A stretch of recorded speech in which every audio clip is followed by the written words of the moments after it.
नमस्कार, मी स्वप्ना अप्रतिम मेजवानी मराठी यूट्यूब चॅनलमध्ये तुम्हा सर्वांचे खूप खूप मनापासून स्वागत.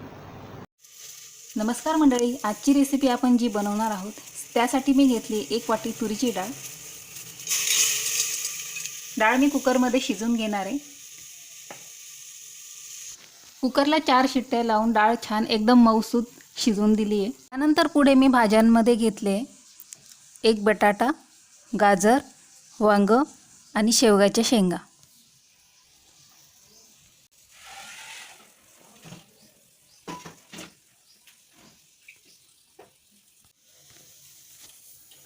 भाजी बनवण्यासाठी मी गॅसवर एक पातेले ठेवले, त्यात घातले थोडेसे तेल आणि यात सर्वात आधी घालणार आहे थोडा कढीपत्ता.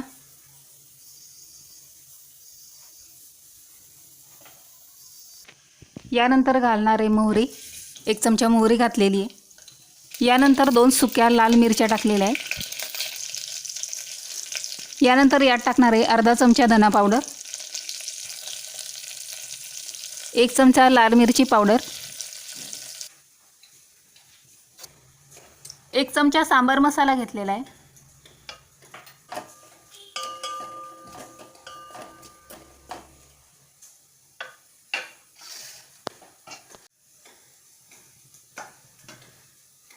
परफेक्ट सांबार मसाला घरी कसा बनवायचा याची रेसिपी मी नेक्स्ट टाइम तुमच्यासोबत नक्की शेअर करेल. आता यात सर्वात आधी टाकणार आहे 1 बटाटा. यानंतर यात घालणार आहे गाजर.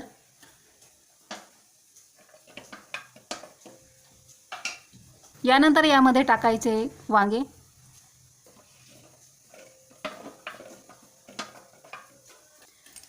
आणि यानंतर टाकलेले शेवगाच्या शेंगा.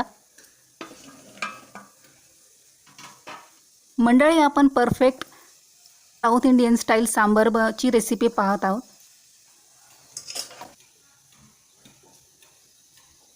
यानंतर यात अर्धा चमचा मीठ घेतलेले, चवीनुसार तुम्ही मीठ घालू शकता. डाळ मी छान शिजवून घेतली आहे. भाज्या सर्व कुकरमध्येच एकत्र टाकल्याने गळून जातात, त्यामुळे भाज्या मी वेगळ्या शिजवून घेते. यानंतर यामध्ये टाकणार आहे 1 चमचा अद्रक लसूणची पेस्ट. सर्व भाज्या आता व्यवस्थित मी एकत्र करून घेणार आहे. सर्व भाज्या आता मी व्यवस्थित एकत्र करून घेतल्या आहेत आणि खूपच छान सुगंध येतोय सर्व भाज्यांचा.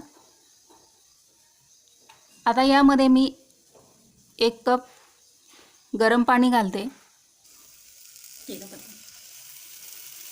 1 कप गरम पाणी मी यात घालते. सर्व वस्तू सांबारमध्ये आता टाकले गेलेले आहेत. थोडी कोथिंबीर मी यात टाकते आता.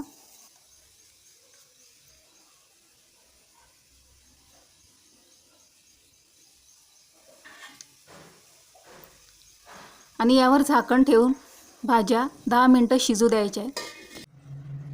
चला तर मंडळी, आता डाळ आपली छान शिजून तयार आहे. आता या डाळीला मी बारीक थोडं घेरून घेते.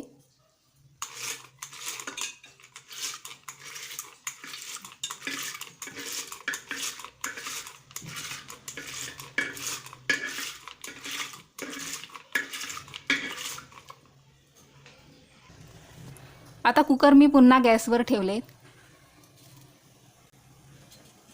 आणि भाज्याही आपल्या छान इथे शिजून तयार झाले आहेत. आता या सर्व भाज्या मी डाळीमध्ये मिक्स करणार आहे.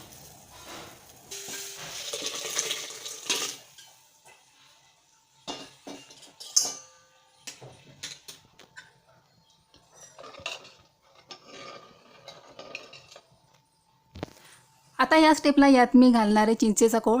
रात्रभर चिंच मी पाण्यामध्ये भिजवून ठेवली होती आणि छान कोळ तयार करून घेतला आहे. 1 चमचा मी चिंचेचा कोळ घेतला आहे. आणि यानंतर यामध्ये जाणार आहे 1 चमचा गूळ. चिंच आणि गुळाची आंबट गोड चव सांबारमध्ये खूपच छान येते.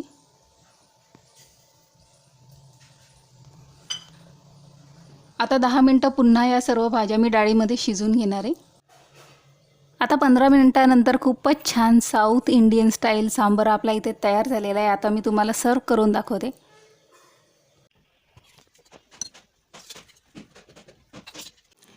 Perfect South Indian style sambar तयार आहे. हे सांबार तुम्ही इडली आणि डोशांसोबत खाऊ शकता.